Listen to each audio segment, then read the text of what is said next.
The morning sun touched the quiet seaside town with a soft golden glow. The air was fresh, filled with the smell of salt and wet sand. Children were already running along the beach, laughing as waves chased their feet. Among them was an 8-year-old girl who loved the sea more than anything.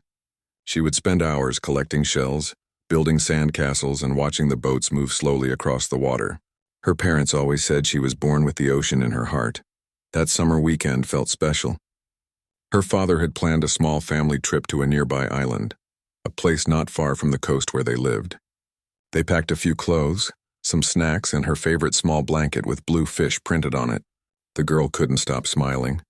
She kept asking how long it would take to reach the island, and if she could sit near the edge of the boat to feel the wind on her face. Her mother laughed and told her to be careful, reminding her not to lean too far. The boat was a simple one owned by a local man who often took people across the sea for short trips. He seemed kind, experienced, and calm. The sky was clear, the water looked peaceful, and there was no reason for anyone to worry. The girl's father helped load their small bags while her mother tied her hair back with a ribbon.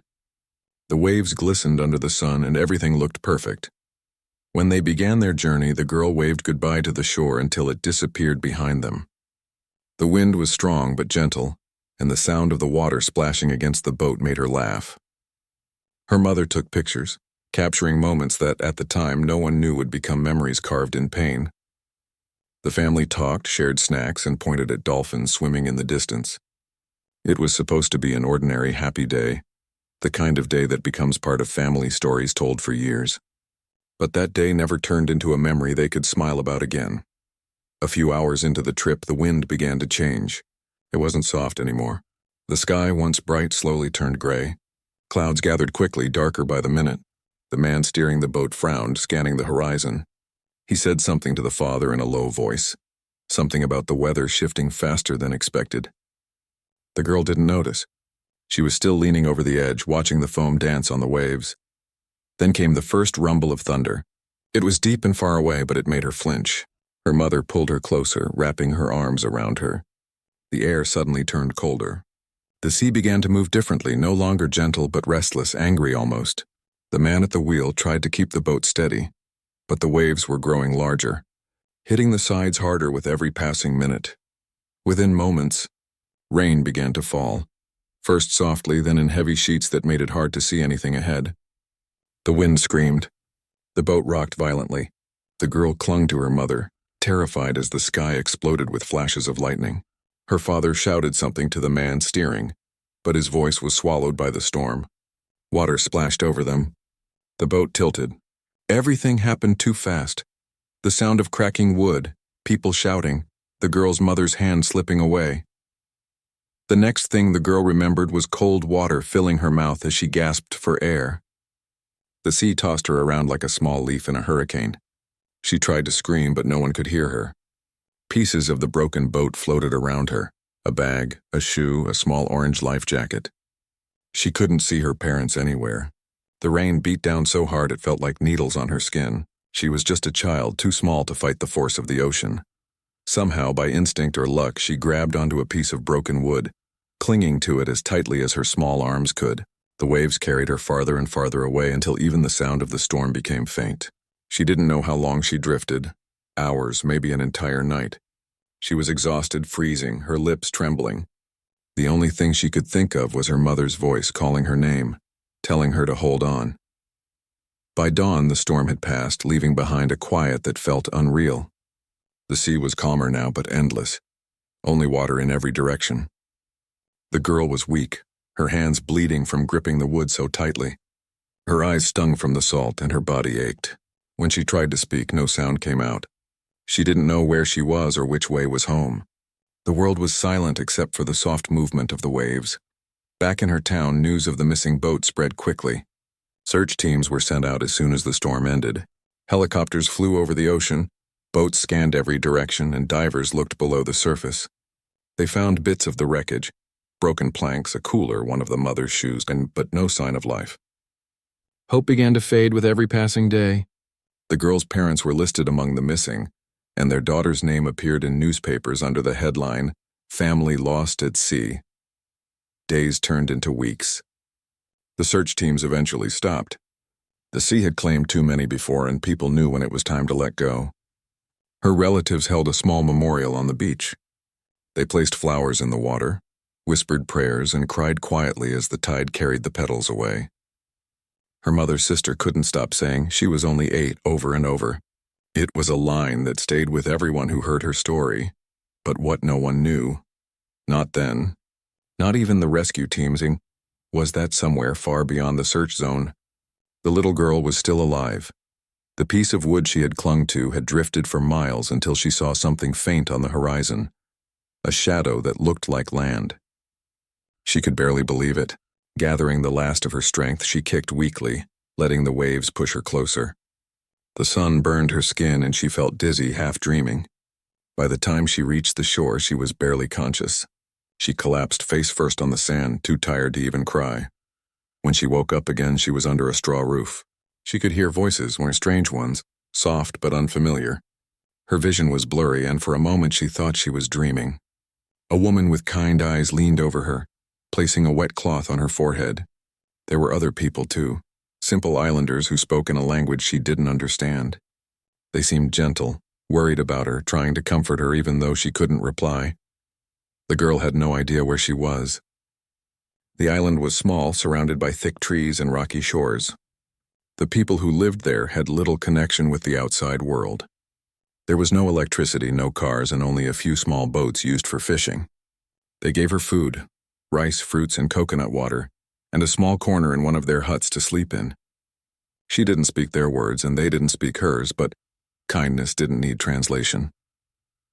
In the following days, she tried to remember her family, her home, the sound of her mother's laugh, but each memory came like a blur, quick, painful, and incomplete. She remembered the storm, the waves, and the darkness. She remembered her mother's hand slipping away. Every night she cried quietly, her small body shaking in the dark. The islanders heard her but didn't ask. They had all lost something to the sea at some point. They understood pain without words. As days passed, she began to recover. She watched how the islanders lived, how they caught fish with nets, how they cooked over open fires, how they prayed to the ocean before sailing out. Slowly she copied their ways. She learned to gather fruits, to carry water in clay pots, and to help with the small children. The woman who had found her became like a second mother. She gave her a new name, something simple they could all pronounce. The girl accepted it, though deep inside she knew it wasn't really her name. Months passed, and her memory of her old life faded like a photograph left in the sun. She forgot what her town looked like, forgot the names of her school friends, even forgot the color of her old house. The only thing she never forgot was the ocean, its sound, its strength, its endlessness. Sometimes when she stood by the shore, she would stare at the horizon for hours, feeling something deep inside her chest, like a pull she couldn't explain. Back home, her story became one of those sad tales people told in whispers, the little girl who vanished in the sea and was never found. But on that small island, far away from maps and cities, she was still breathing, still growing, still surviving. No one from her family or the outside world would have imagined that the child they thought lost forever was living under the same sun, just beyond their reach. She was learning to fish, to cook, to live, unaware that her disappearance would one day become one of the most shocking survival stories the world had ever heard. The ocean had taken everything from her, her family, her name, her past, but it had also given her a new beginning. And though she didn't know it yet, this was only the start of a long, unbelievable journey that would lead her back to the very people who once cried for her by the sea. The first few months on the island were the hardest. The girl often woke up in the middle of the night, confused about where she was. She would look around the small hut made of wood and palm leaves, wondering why everything felt so strange. Sometimes she dreamed of her parents calling her name, and she would wake up crying, her small body shaking from fear and longing. The woman who cared for her would sit beside her quietly, placing a hand on her back until she calmed down. Even though they couldn't speak the same language, the girl felt a kind of comfort in her presence. The island was beautiful, but wild. Every morning, sunlight poured through the trees and the sound of birds filled the air. The people there lived simple lives. No electricity, no cars, no busy streets. They fished, farmed, and shared everything they had. The girl followed them everywhere, trying to understand their world. She didn't know their words, but she watched carefully, learning through gestures, sounds, and smiles. She began to copy what she saw. The way they washed clothes in the river, the way they cooked over fire, the way they called each other when it was time to eat. At first, she felt lost among them. Everything smelled, looked, and sounded different from what she remembered. But slowly, something began to change. Her body grew stronger. Her skin turned darker from the sun. Her hair grew long and messy. The people treated her kindly, as if she were one of their own. They gave her food when she was hungry, and they laughed softly when she tried to speak their words.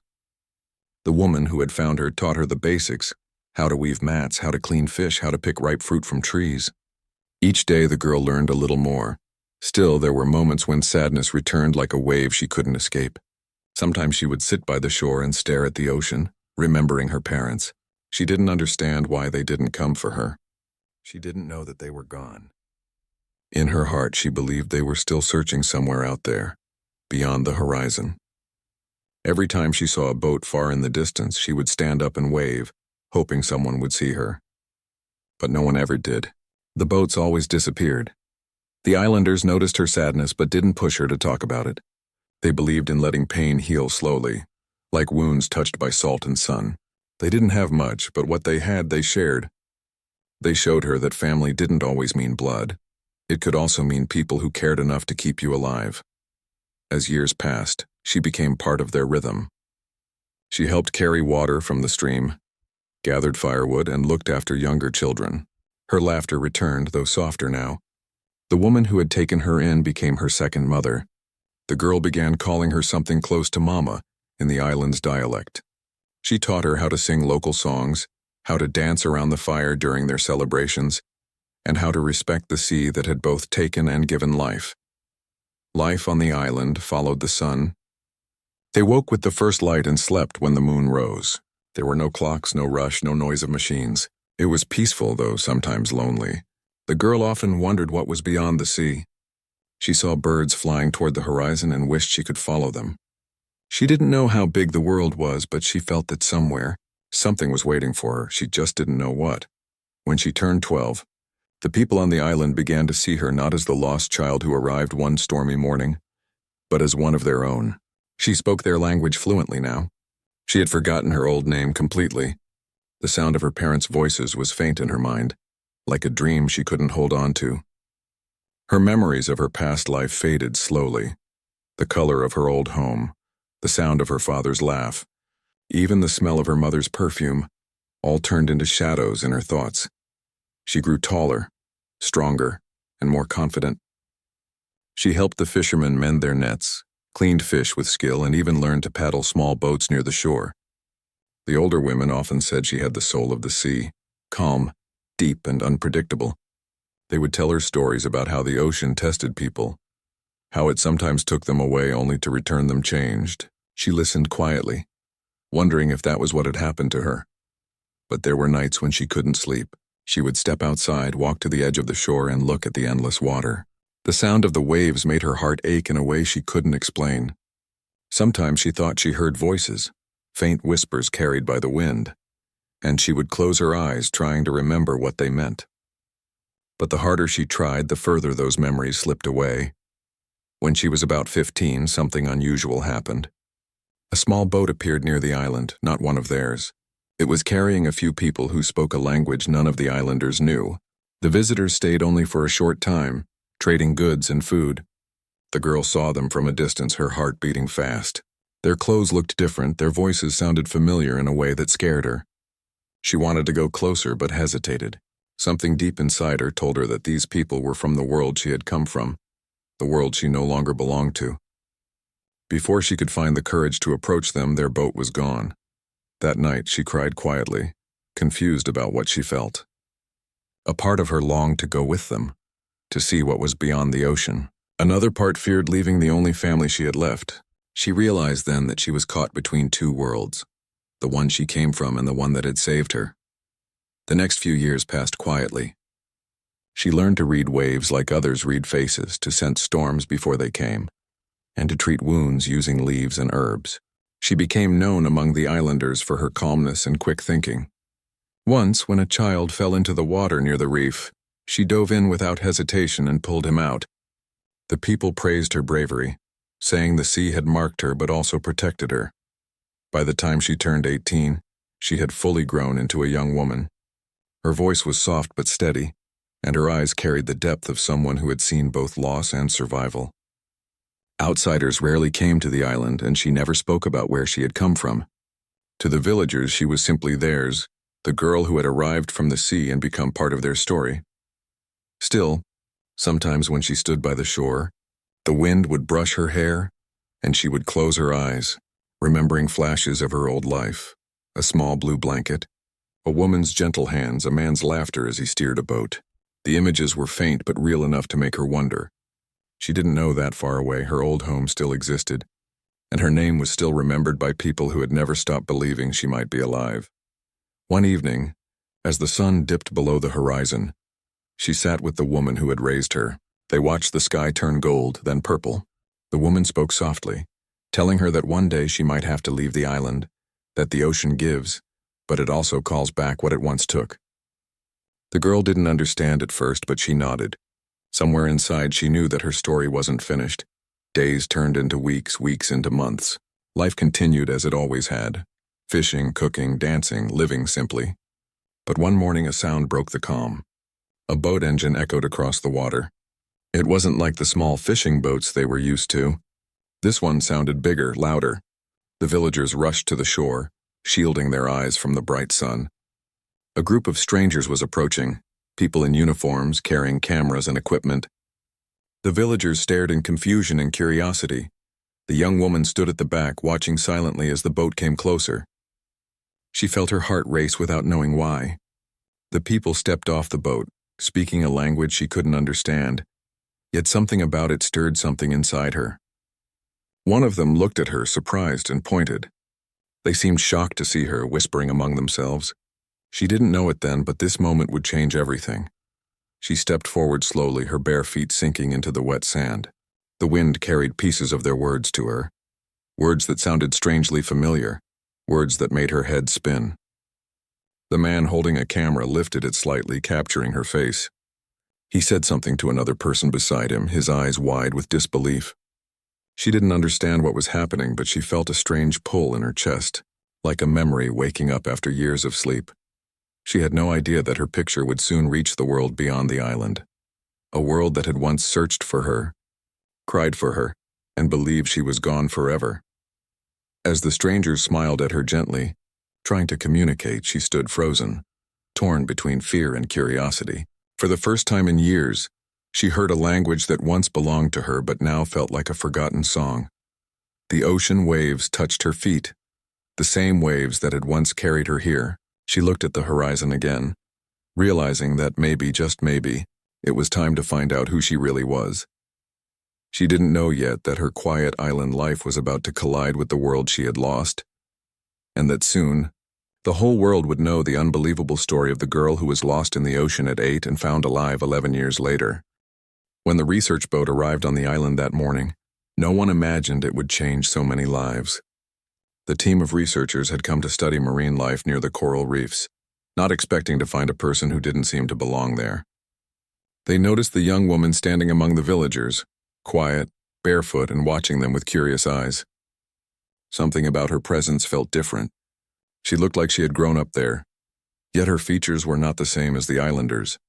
One of the researchers, a kind, middle-aged man, tried to speak to her in English. At first she stared blankly, not understanding. But then, a few words seemed to stir something deep in her memory. She repeated them slowly, her voice trembling, unsure. The man looked shocked. He turned to his team, whispering that she might not be native to the island. They asked the villagers how she came to live there. Through a mix of hand gestures and broken phrases, the islanders explained that the girl had been found washed ashore years ago, after a storm. She had been just a child, barely alive. The researchers listened carefully, realizing this could be an extraordinary story. They took a few photographs, promising the villagers they meant no harm. The young woman didn't understand much of what they were saying, but she felt a strange energy in the air. Something was changing. When the researchers returned to the mainland, they couldn't stop thinking about her. One of them decided to post her photo online with a short caption about a mysterious girl found living on a remote island. It spread faster than anyone expected. People started sharing it, guessing who she might be. Someone compared the picture to an old missing child case from more than a decade ago, a little girl who had vanished after a boating accident. The resemblance was shocking. Within days, news reporters picked up the story. Headlines appeared everywhere. Lost at sea for 11 years? Mystery woman found on remote island. Could this be the girl who disappeared at age 8? Back in her hometown, her mother saw the news on television one evening. She froze, her heart pounding as the image appeared on the screen. The young woman in the photo had the same eyes, the same small scar near her eyebrow, something only a mother could recognize instantly. Her hands trembled as she called her husband. When he saw the photo, he went silent. After all those years of pain, grief, and unanswered prayers, there was suddenly a small spark of hope. Authorities quickly got involved. They contacted the research team and arranged a visit to the island to confirm her identity. DNA samples were collected quietly, and within weeks the results came back, a perfect match. The girl who had been lost in the ocean at 8 years old was alive. The world went silent for a moment. Then the story exploded everywhere. News channels, newspapers, and online videos all covered it. People couldn't believe it.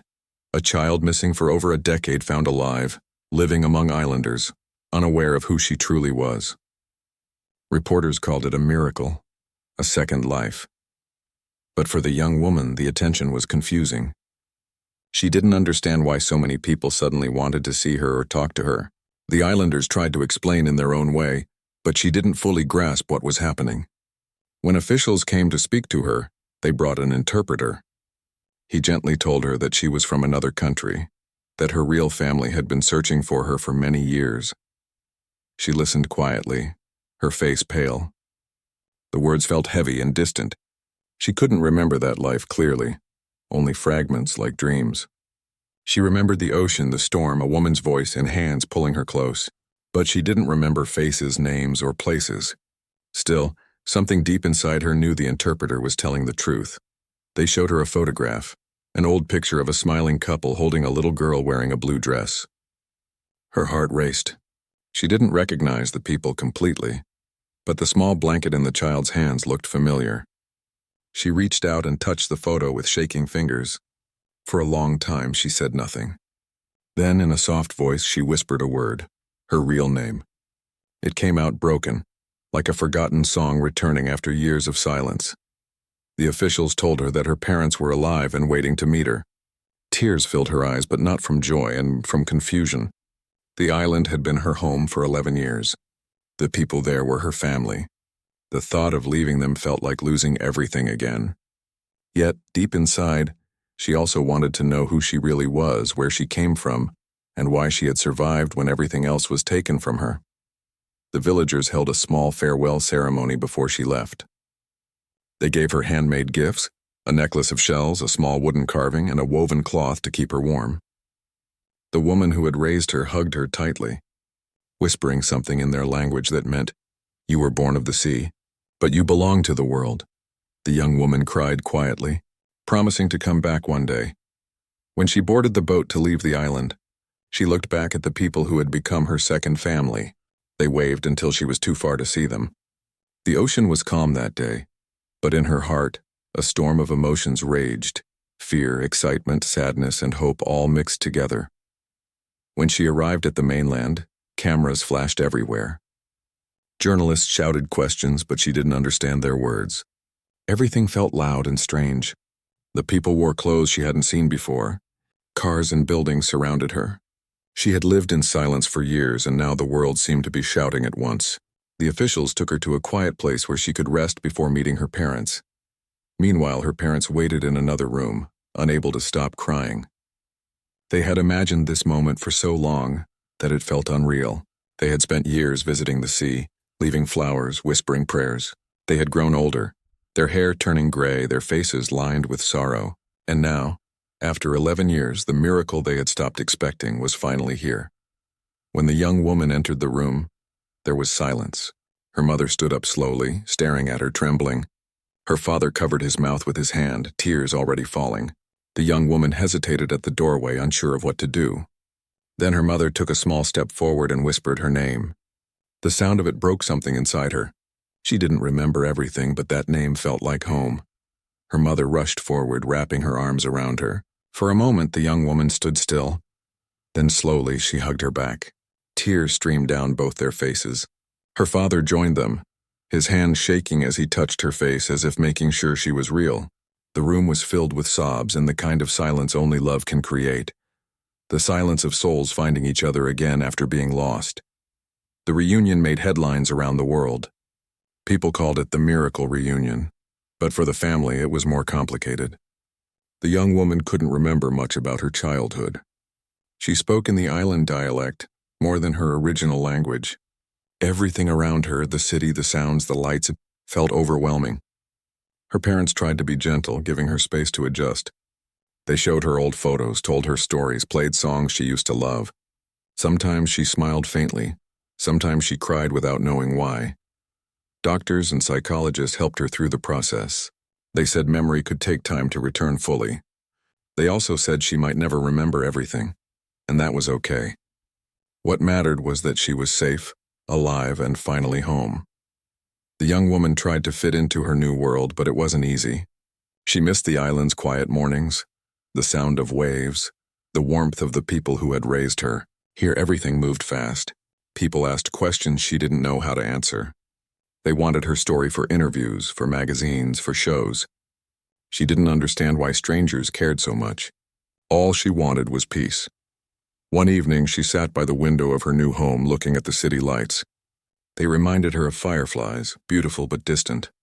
Her mother came and sat beside her. They didn't speak much. Her mother simply held her hand and whispered, "You're home now." The young woman smiled softly but looked out again, her eyes filled with both gratitude and longing. Even though she was back in the world she was born into, part of her heart still belonged to the sea. She often dreamed of the island, of laughter by the fire, of waves breaking against the shore. She knew she could never forget the people who had kept her alive when the world thought she was gone. In the following months, she began writing down her memories, the few she could still recall. She wrote about the ocean, the storm, the islanders, and the moment she first saw her parents again. It became her way of healing. She said she didn't remember everything, but she remembered enough to be thankful for survival, for kindness, and for the strange journey that brought her back. The story of the girl lost in the ocean became a symbol of hope for many. People said her survival was a reminder that miracles still happen. But for her, it wasn't about miracles, Mike. It was about human hearts, about how strangers can become family, and how the sea that once took everything could also return what mattered most. As she stood by the ocean months later, waves touching her feet, she whispered softly, "You gave me 2 lives." And in that moment, she knew she belonged to both, the world she was lost to and the world that found her. The morning on the island started like any other. The air was warm, the waves were calm, and the sun painted everything in gold. She woke up early, as she always did, and went to collect shells by the shore. It was something she had been doing since she was a child there. Even though she couldn't remember much about her past, something about the ocean always made her stop and stare. It felt familiar, like it was calling her name, even though she couldn't remember what that name was. Life on the island had become her world. The people who found her when she was a little girl had grown older, and she had grown up among them. They were her family now. She helped them fish, collect fruits, and care for the children. She laughed with them, shared food with them, and told stories by the fire at night. But deep down, a small part of her always wondered, where did I really come from? Who was I before this island? One afternoon, a strange sound came from the sky. Everyone looked up and saw a helicopter passing far above the trees. It was something they rarely saw there. The island people stopped their work to watch it. She stared too, her heart beating strangely fast. She didn't know why, but the sound stirred something deep inside her. It felt like a memory she couldn't touch, but it was there, just beyond reach. A few days later, boats arrived near the island. The people on the boats were not fishermen. They wore strange clothes and carried boxes and cameras. The islanders watched them with curiosity and a little fear. They were a group of researchers studying marine life and coastal changes. They had permission to visit several remote islands, including this one. When they reached the shore, she was there, helping an older woman carry baskets of dried fish. One of the men noticed her immediately. He whispered something to another member of the team. There was something unusual about her. Her features, her skin tone, her hair. She didn't look like she belonged entirely to the island. The team spent the day taking notes and talking with the island people through a translator who knew a bit of their dialect. When one of the researchers tried to talk to her, she hesitated at first. It had been so long since she spoke English, but she still understood some of it. The man smiled gently and asked, "What's your name?" She looked down for a moment and said softly, "I don't know. They call me Lena." The man raised his eyebrows. "You don't remember your real name?" She shook her head. "I was small. The sea brought me here." The man's expression changed. He didn't say anything for a while. Later, as they sat by the fire with the villagers, he asked the elder about her. The elder explained how they found her years ago, lying on the beach after a storm. They said she was maybe 8 years old then, weak and frightened with no memory of who she was. They took her in, and she grew up among them. That night, when the researcher returned to his tent, he couldn't stop thinking about her. There had been stories years ago about a girl lost in the ocean, a little child whose boat sank in a storm. Could it be her? The thought stayed in his mind. The next morning, he asked to take a few photos for documentation purposes. The islanders agreed. He took pictures of the island, the people, and one of her standing near the water holding a small basket. She smiled gently, unaware that her life was about to change forever. When the team left the island, they promised to return with supplies. She watched their boats disappear beyond the horizon, a strange sadness filling her heart. She didn't understand why she felt that way, but something about those people made her feel connected to something she had long forgotten. Days passed. She continued her normal life, but she often thought about the man who asked her name. Somewhere deep inside, she hoped he might return with answers she didn't even know she wanted. Meanwhile, back on the mainland, the researcher uploaded his photos as part of his report. One of the photos, the one of her, caught his colleague's attention. "Wait," his colleague said. "She looks so familiar." They searched through online archives and after a few hours found an old article about a girl lost at sea 11 years ago. The resemblance was uncanny. They decided to contact the authorities. The photo was compared with the missing person records. Then something extraordinary happened. The match came back positive. It was her. The news spread quickly. Girl lost in the ocean at 8, found alive after 11 years on remote island. Headlines appeared everywhere. People couldn't believe it. The story reached her parents, who had long stopped hoping but never stopped missing her. Her mother broke down in tears when she saw the photo. Even after all these years, she knew this was her daughter. Arrangements were made to visit the island. A rescue and reunion team was formed. The researcher who had first met her went along, knowing how overwhelming it would be for her. When they arrived back on the island, she recognized them immediately. The boats, the people, the same man who took her picture. She walked toward them slowly, nervous but curious. He smiled at her. "Lena," he said softly, "we know who you are." She frowned slightly. "Who I am?" "Yes," he said. "Your family has been looking for you for a very long time." She looked confused. "My family?" He nodded and showed her an old photo, faded and slightly torn. In it, a little girl stood beside a woman and a man near the sea. She stared at the photo for a long time. Something inside her stirred. Tears filled her eyes as distant images flashed in her mind. A mother's voice calling her, laughter, the sound of waves, and then darkness. "I remember," she whispered, her voice trembling. The islanders gathered around, watching quietly. They had raised her, cared for her, loved her like their own. And now they understood. The sea that had brought her to them was now returning her to where she came from. The team explained everything carefully. They told her that her parents were alive, waiting for her, desperate to see her again. It took her a while to process it all. Part of her wanted to go, but another part didn't want to leave the only home she had known for more than a decade. That night, she couldn't sleep. She walked down to the beach, the moonlight glimmering on the water. The ocean was calm, peaceful, but she felt restless. She thought about the people who had cared for her when she had nothing. She thought about the mother she barely remembered but still felt connected to somehow. The next morning, she made her decision. She would go. She hugged everyone on the island tightly. tears streaming down her face. The elder placed his hand on her head and said in his gentle voice, "The sea brought you to us. Now it is taking you home, but this will always be your home too." When the boat left the island, she stood on the deck, watching the place that had kept her alive for so long slowly fade into the horizon. She felt a mix of sadness and hope. She didn't know what waited ahead, but for the first time she wanted to find out. The trip back was long. During the journey, the researcher told her about her parents, their endless search, and how the world was waiting to hear her story. She listened quietly, sometimes looking out at the water, her mind filled with questions. What would they be like now? Would they still recognize her? Would she recognize them? When they finally reached the mainland, the port was filled with reporters and cameras. The noise was overwhelming. She covered her face, feeling frightened. The researcher gently guided her through the crowd, reassuring her that everything would be okay. In a quiet room nearby, a woman waited.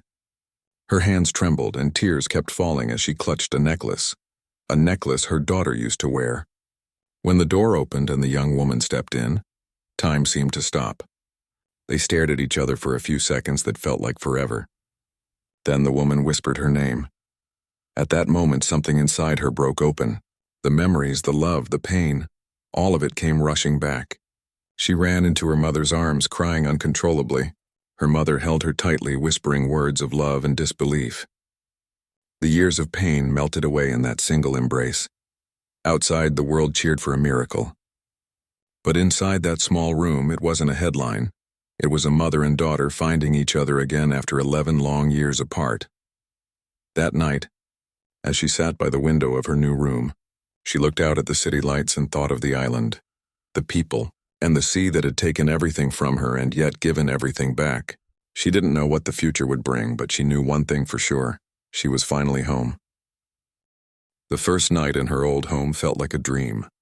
The young woman sat quietly by the window, staring at the city lights outside. Everything was bright, loud, and fast. The cars, the people, the endless noise. It all felt strange to her after so many years of calm days on the island. Her mother had prepared her old room again, though everything inside looked smaller now. On the wall, pictures of her as a child were still hanging. She touched one of them gently, her fingers trembling. In that photo, she was smiling with missing teeth, standing beside her parents on the beach. It felt like another lifetime. Her mother entered the room quietly and placed a blanket around her shoulders. "You don't have to be afraid," she said softly. "You're safe now." The young woman nodded but didn't say much. Words didn't come easily anymore. Her mind was still adjusting. She wasn't used to soft beds or warm lights or even mirrors. When she looked at her reflection that night, she barely recognized the face staring back. She had grown up far away from this world. The next morning, reporters and photographers waited outside the house. The story had become international news. Everyone wanted to talk to her, to hear her version of what had happened, but she wasn't ready. Her mother protected her as best as she could, turning down most interviews. "She needs peace," she told them. "She needs time." Her father returned home after hearing the news. He stood frozen when he first saw her, unsure whether to cry or speak. Then, as if time itself melted, he pulled her into a long embrace. No words were needed. They both knew how much they had lost and how much they had found again. In the following days, the young woman slowly started to adjust to her new surroundings. Her parents spoke to her gently, explaining the things she had forgotten. They showed her old photos, school drawings, her favorite toys, small pieces of a life that once belonged to her. At first, she remembered only fragments: a birthday cake, a song her mother used to hum, the sound of her father's laughter. But as days turned into weeks, more memories began to return. Sometimes she would wake up in the middle of the night recalling something small, a smell, a voice, or a moment from before the storm. Each memory was like a light turning on in a dark room. Still, it wasn't easy. She often missed the island. She missed the sound of the waves at night, the feeling of sand under her feet, and the warmth of the people who had raised her. She thought about them often: the elder who told her stories, the children who laughed with her, and the woman who had taken her in as a daughter. They were her second family. Her mother noticed how sometimes she would walk barefoot in the garden, letting the grass touch her feet as if she were still on the beach. "You really lived there, didn't you?" her mother asked one day, watching her from the porch. She smiled softly. Yes, she said. They saved me. I wouldn't be here if it wasn't for them. Her mother nodded, understanding that love could exist in many places, even far from home. A few months later, a documentary team asked for permission to make a film about her story. At first, she refused. She didn't want to be seen as someone extraordinary. She just wanted to live quietly, to understand herself again. But after thinking about it, she agreed, on one condition. The story should not only be about her survival, but about the kindness of the people who had cared for her. During filming, she shared her experiences carefully. She spoke about the island, how the villagers lived simply and respected nature, how they shared everything and helped each other. They didn't ask where I came from, she said. They just saw a child who needed help. The documentary moved millions of people when it was released. Messages of love and hope poured in from around the world. People were inspired by her strength and by the goodness of the islanders who had protected her for years, without expecting anything in return. She used the opportunity to help them.